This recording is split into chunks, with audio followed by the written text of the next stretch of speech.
Episode 31, Our New Office. A new environment can sometimes create re-energized motivation for many, be it a new gym, a new home, or even a new office. But also sometimes the fresh environment may not be as welcoming as people thought it would be. Especially for Gary and his colleagues, they will always remember the office that traumatized them till this very day.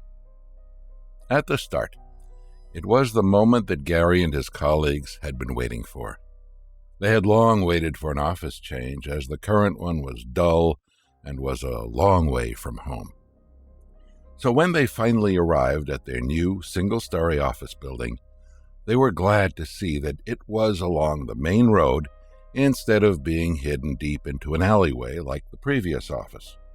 However, for Gary, once he entered the office, he felt that something didn't feel right about the place, but couldn't put his finger on it.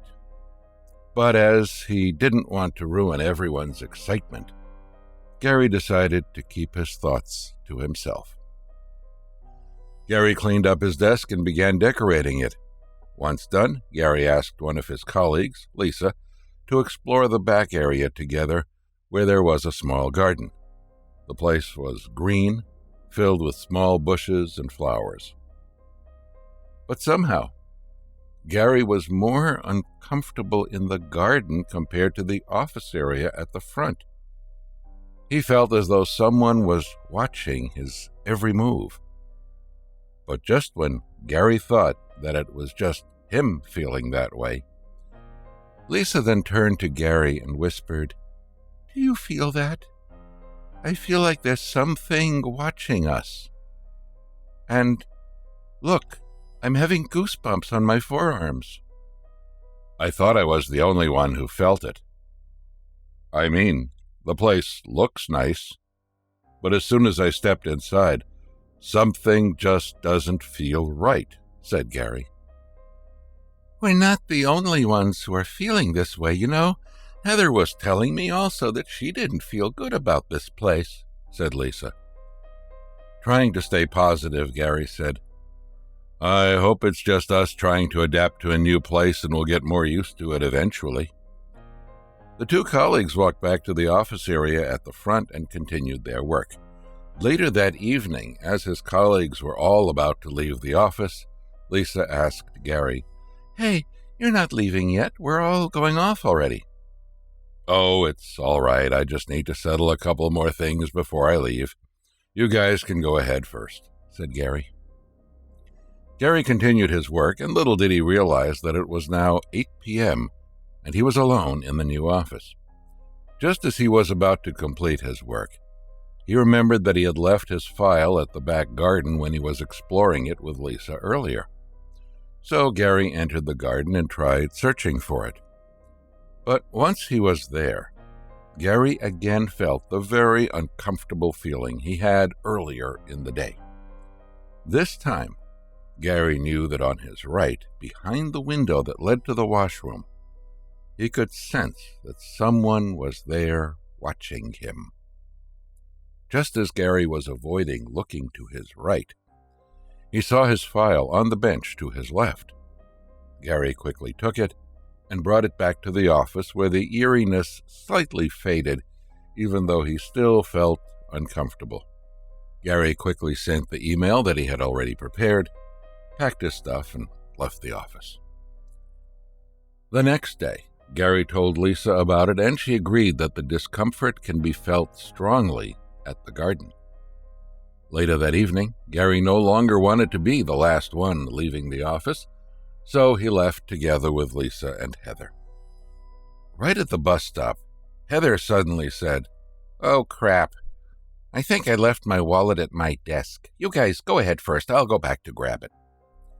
Slightly concerned that his colleague will be back in the office on her own, Gary then said, Are you sure? We can accompany you. It's just a short walk back from here. It's fine. I'll see you guys tomorrow. Don't worry, said Heather.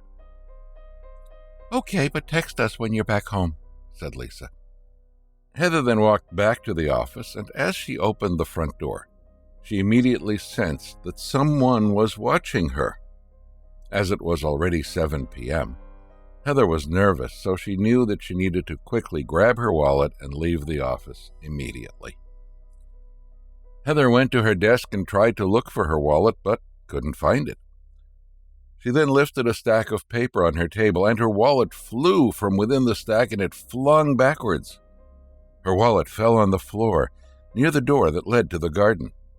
Also noticing that the door was open, Heather picked up her wallet and intended to close the door. But as Heather reached out for the door, she felt a hard pull on her ankle and she fell on her back. Heather was facing right through the open door. That was when she saw a black figure crawl towards her and reach out for her leg and pulled it using its long limbs. Heather screamed as she felt herself being dragged through the door into the garden.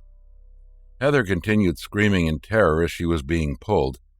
She then remembered feeling as though she was being pulled into a pool of water and struggling before she lost her consciousness. Fortunately for Heather, Gary and Lisa never actually took the bus. As they were very worried for their colleague after what Gary had experienced the day before, they followed her back to the office. When they entered, they saw the front door and the garden door open. Not seeing anyone around, Gary then called out, "Heather, are you here?" Hearing no response, Gary and Lisa walked together towards the door leading to the garden. To his horror, Gary saw Heather lying there unconscious at the other end of the garden. Gary ran over to Heather while Lisa followed closely behind. Gary then tapped on Heather and said, "Heather, Heather, wake up, Heather, it's us." Gradually, Heather regained her consciousness and woke up, still afraid from what had happened earlier.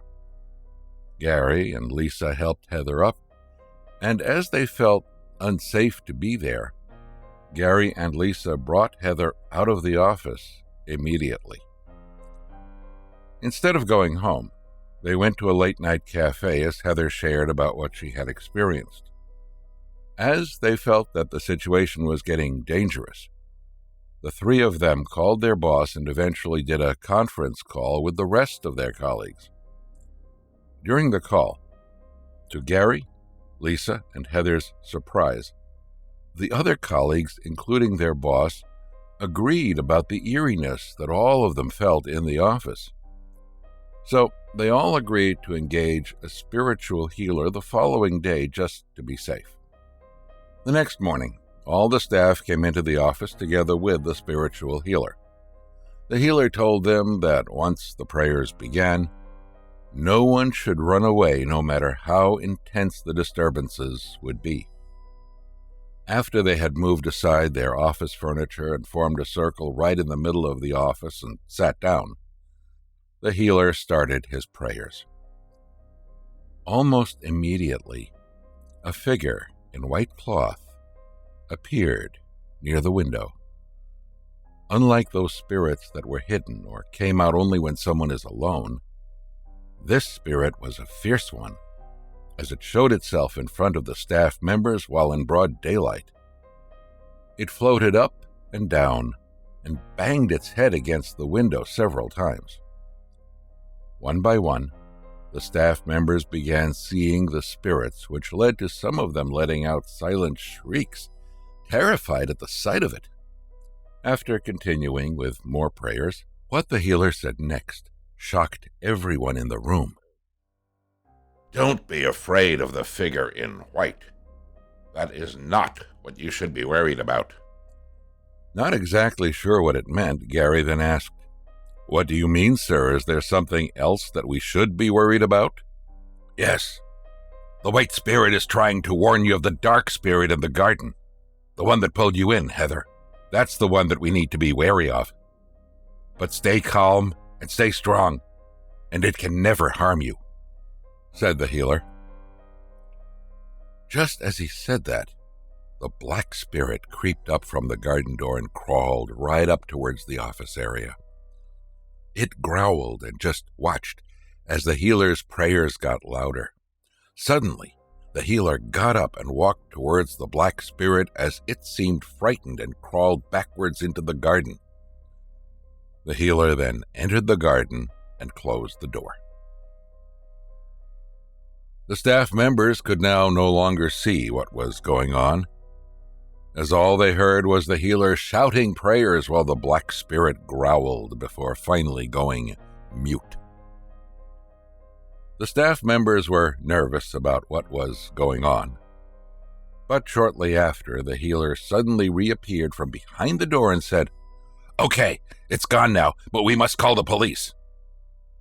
The staff members sat there confused at what the healer had just said. Lisa then voiced out, "What do you mean? Why the police?" "Remember how Heather felt like something pulled it into a pool even though there are just flowers and bushes here? That's because there might actually be a swimming pool beneath this garden. This is where I think someone in the past used to carry out dark practices and sacrificed people here. And the white spirit you saw was actually one of the victims," explained the healer. Soon after, the police came and the ground in the garden was dug up. What the police found shocked everyone. There were bones of many who were sacrificed years ago from the dark practices. The building was closed for investigations, and the staff members gladly moved back into their previous office. The staff members were relieved as they felt unsafe to be there, even though the healer had cleansed the place. It wasn't just the crawling, growling black spirit that traumatized them. The good-hearted, floating white spirit was also a figure they never wanted to see ever again.